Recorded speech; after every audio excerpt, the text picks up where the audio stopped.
Today, I'm going to explain an American mystery and thriller movie called The Guilty. This movie has an interesting plot twist, so watch it till the end. Joe Baylor is a troubled LAPD officer who has committed a serious crime in his past. He is currently awaiting a court hearing for an incident that occurred while on duty 8 months earlier. Because of that, he is now working the night shift at the 911 call center, having been transferred from his previous duty. At this time, criminal activity is increased in Los Angeles, so the police cannot help everyone who is in trouble.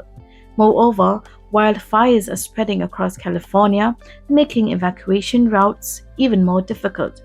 Therefore, Joe is extremely busy receiving calls from civilians. In one call, a man explains that his car has been stolen and his 3-month-old daughter is inside the car. This shows how bad the situation in Los Angeles is, with everyone trying to leave the city to avoid destruction. Meanwhile, Joe has a daughter, but his wife won't let him talk to her, and she does not live with him anymore. During his working hours, Joe ignores a call from a reporter named Catherine, who wants to interview him about his past crime. It is revealed that he has not told anyone about what he did in the past. On the other side, he and his friend have planned everything for the court hearing to get away with the charges of the crime he committed. Later, Joe answers a call from a woman named Emily Lighton, who strangely speaks to him with a mother talking to a child in tears. At first, Joe believes that the call is a joke and wants to hang up, but suddenly he becomes suspicious when he hears a man's voice telling Emily to cancel the call. He then asks her if she is kidnapped by someone, and Emily finally reveals that she has been abducted after answering the question with yes. From now on, Joe only asks yes or no questions, so the abductor does not get suspicious. He eventually learns that Emily and her abductor are traveling in a white van, but she is forced to hang up before she can provide more details after the abductor hears the words white van. After that, Joe immediately relays the information to the California Highway Patrol, but unfortunately, they stop the wrong van due to the extremely bad weather. The police tell him to find out the license plate number of the white van so they can locate it more easily. On the other hand, Joe continues to receive calls from his wife.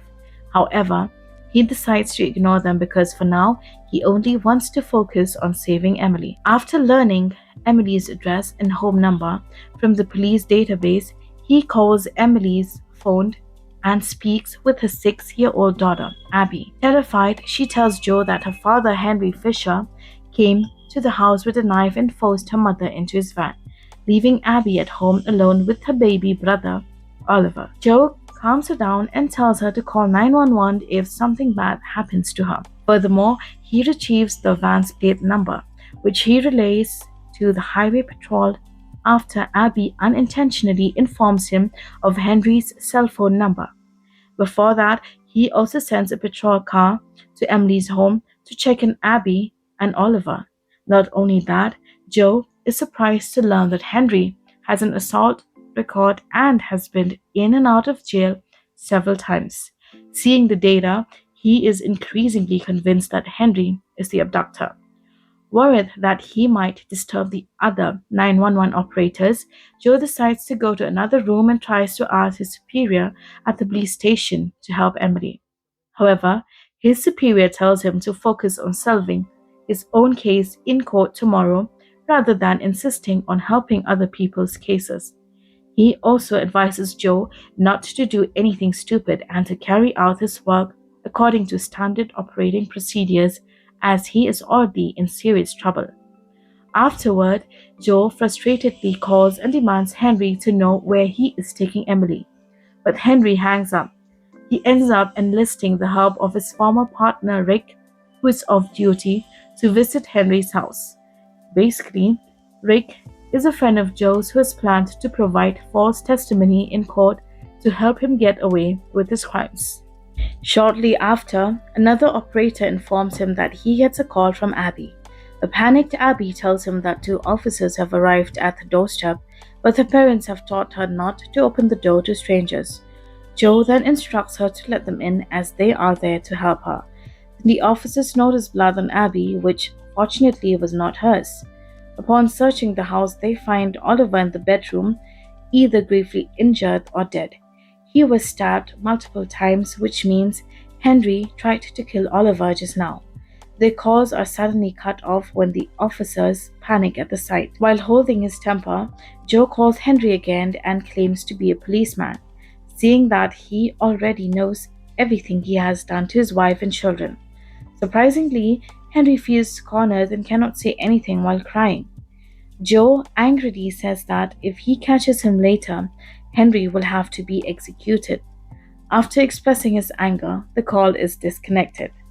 After a while, Joe calls Emily back and convinces her to pull the handbrake off the van, which she does immediately, and the call is cut off. While waiting, he calls the highway patrol to check the status of Emily's cell phone's last GPS point. After a few minutes have passed, he receives a call from Emily saying that his plan failed to crash the vehicle. When she tries to escape, Henry is able to catch her and puts her in the back of the van.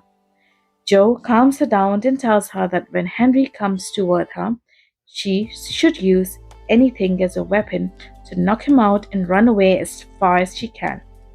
When Joe gives her some relief, Emily tearfully tells him that she believed Oliver had a snake in his stomach and that she took them out. Therefore, Joe is confused about what she is talking about. When Henry stops the van and tries to remove Emily from the bag, she hits him with a brick and flees, leaving the call disconnected.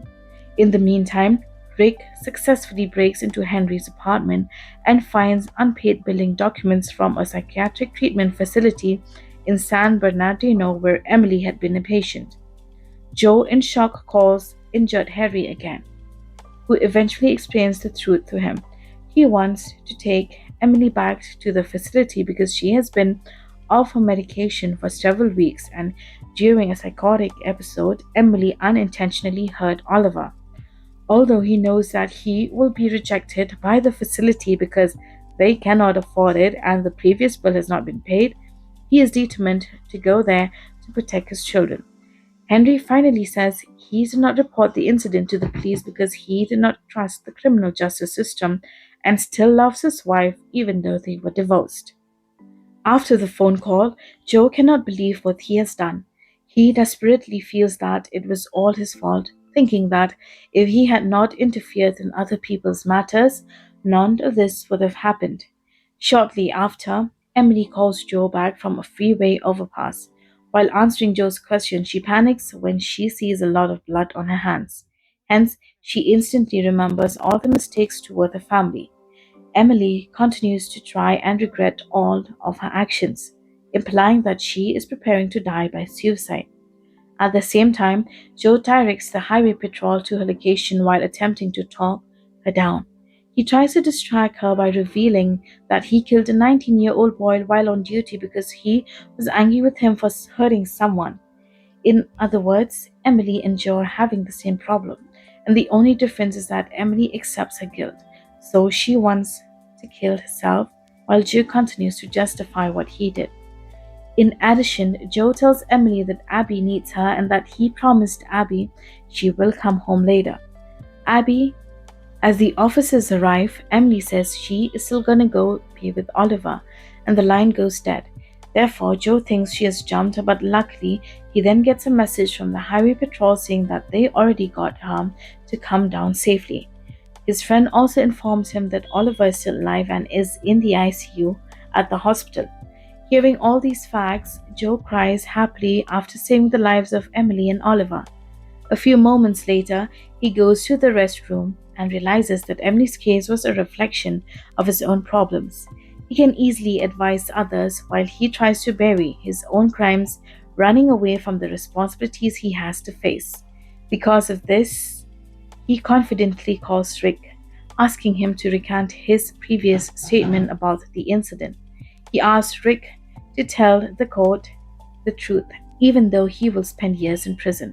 Apparently, Joe also calls the Los Angeles Times to inform Catherine that he will plead guilty to a charge of manslaughter as he accepts his past crime in the end. In the mid credit scene, a news report is read out detailing that Officer Joe Baylor has indeed pled guilty to manslaughter in an officer related shooting.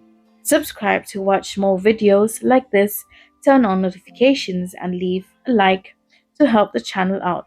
Thank you for watching.